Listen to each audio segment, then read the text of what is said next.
Hey everybody, it's Miss A and I am here with our recap video on our work for today.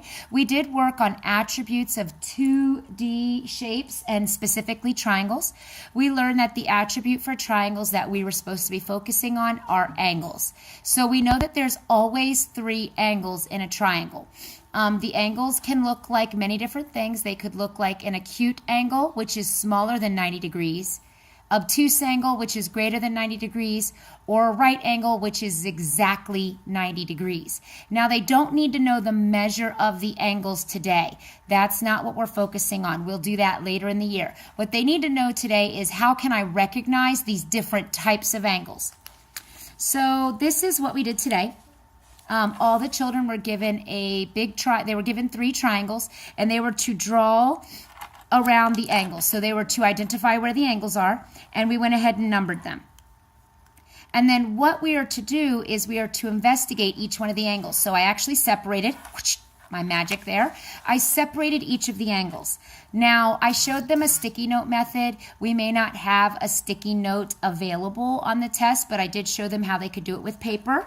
So here I have lines on my paper. I can line up my angle, and then I can put my vertex in the corner. And if the green paper for this particular one filled in the entire space, that would be 90 degrees.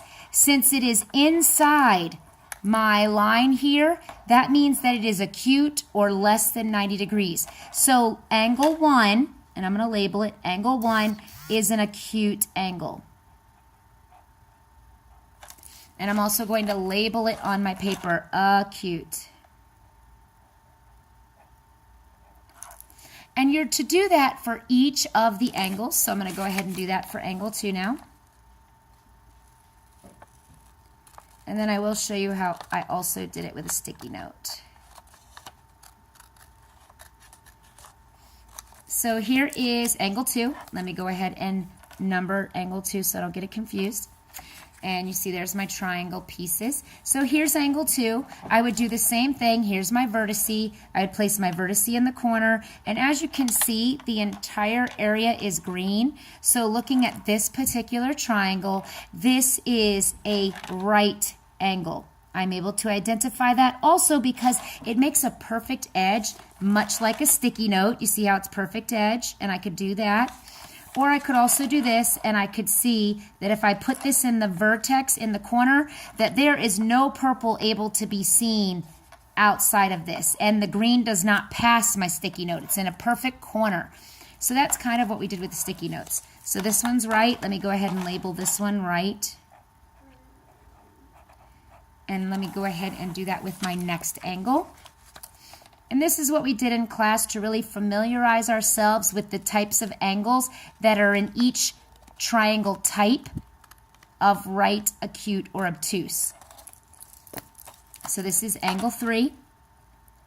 Now this particular angle came off of this like this, and I can't put it over here like this. I have to flip it around, and that's the good thing about cutting it apart is I could do that. I can place it at the vertex at this point, and I could see there's lots of yellow paper here, so this is also an acute angle. So I'm going to label it here, acute. Now, what I'm able to do, I can go ahead and put all these back. That's why I numbered them so they would match. Let me put them all back. So now after reviewing my data and seeing what I did, I'm able to see that this particular triangle has a right angle and 2 acute angles. So 1 right angle, big R stands for the direction, and then that's an angle sign, and it has 2 acute angles. 2 acute angles. So every right triangle will always have 2 acute angles. That's what the children were supposed to understand. They weren't just supposed to pick the triangle, and that's what a lot of them did in class is they just said, okay, this is the right triangle. I need to know why. So looking at this particular one, I would say, and this is triangle E. Triangle E is a right triangle because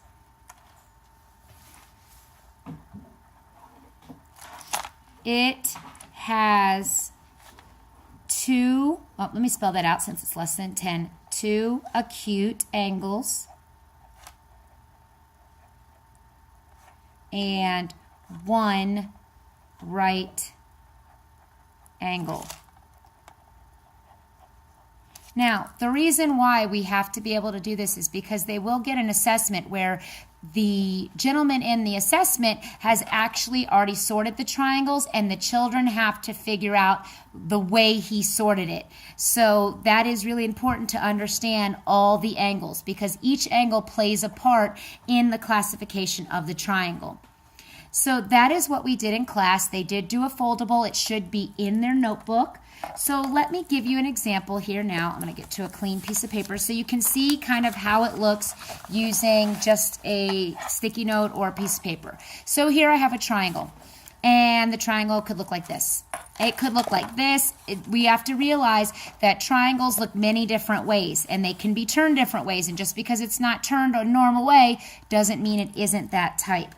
So using my sticky note, I could take my sticky note, it's here, and I'm going to place my triangle with the vertex in the corner. We always put the vertex in the corner. And as you can see, when I do that, I get a perfect edge. And if I can't see it, I could bring it out slightly like this, and I do see that I get a perfect corner.